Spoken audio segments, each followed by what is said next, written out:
Edlira, nëse do të takoje veten tënde 20 vjeç, çfarë do t'i thoje sot? Do t'i thoja merr një çik më lehtëshëm. Do t'i thoja që nuk e di, është një shprehje që ne duhet bëjmë krenar dy njerëz. Veten ton 10 vjeç edhe veten ton 80 vjeç. Unë uroj që ato veten time 20 vjeç ta kem bërë krenare, sepse 20 vjeç unë isha nga ata njerëzit që luftoja fort, që e vogël fare, që 15 vjeç, luftoja fort në përsheshe duke bërë protesta. Kjo situata ime nuk ka ardhur sot, ka qenë në gjimnaz, duke kërkuar drejtën, duke kërkuar drejtësinë, duke kërkuar që njerëzit të ishin më të barabartë e gjithë këto gjërat, nuk kam ndryshuar që atëherë. Ajo gjëja që kam kuptuar është që njeriu duhet vendos prioritete, dhe sot prioriteti im janë fëmijët, që unë atë kohë nuk i kisha.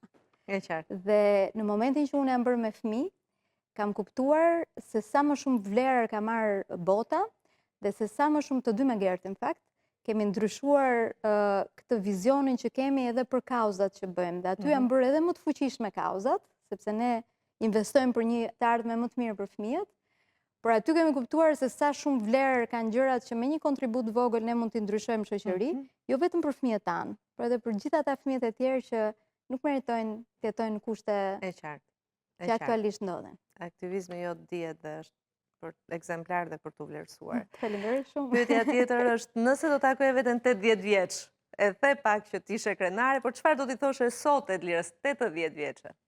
Mos puno kaq shumë, mos u lot kaq shumë.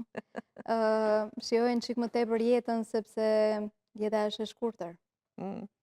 Edhe ajo që ne nuk kuptojmë është që ne i bëjmë projekcionet tona ashtu siç është normalja. Ajo që unë kam kuptuar këto kohë është që projekcionet tona nuk kanë asnjë vlerë, sepse ne nuk mund bëjmë plane. Jeta ndërpritet aty ku ne nuk e presim. Dhe gjëja për cilën unë kam më pak pengje në këtë pjesë, është që dhe unë dhe Gerti investuam fort tek gjërat që kanë vlerë. Investuam fort tek koha cilësore me fëmijët, tek koha cilësore me njëri tjetrin, tek ajo që realisht ne besonim, edhe tek të jetuarit të jetës me atë dignitet dhe me atë qofte edhe me shumë përpjekje dhe sakrifica, për të kthyer kokën mbrapa dhe për të qenë krenar për rrugtimin që ke bërë, sado i gjatë apo i shkurtër të jetë ai rrugtim. Kështu që vetes time 80 vjeçare, unë jam e sigurt që edhe 80 vjeç me shkop do jem duke protestuar në rrugë për drejtat e pensionistëve ndoshta në atë kohë. Ose pse jo edhe për drejtat e tjerëve, po se shoh mamin timun. Mami im edhe në moshën që është akoma njeriu më aktiv i familjes tonë, kështu që shkon, kam i përshtypjen edhe babin njëkohësisht. E qartë. Kështu që shkon ngjen ajo punë, aty do jem prapë. Aty me protestë.